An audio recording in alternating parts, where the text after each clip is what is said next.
নমস্কাৰ বন্ধু বান্ধৱীসকল, সকলোকে স্বাগতম জনাইছোঁ। মই আজি উপস্থিত হৈছোঁ ইম্ফলৰ এটা ভিতৰুৱা জেগা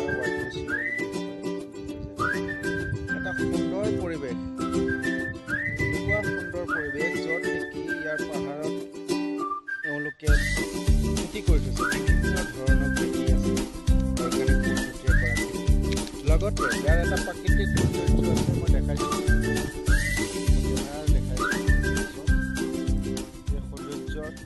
বিৰাট ভাল লাগিলে দেখি, চ' মই ভিডিঅ' এটা কৰি ৰাখিলোঁ। আৰু লগতে মই দেখাম আপোনালোকে ইয়াৰ ফাৰ্মাৰসকলে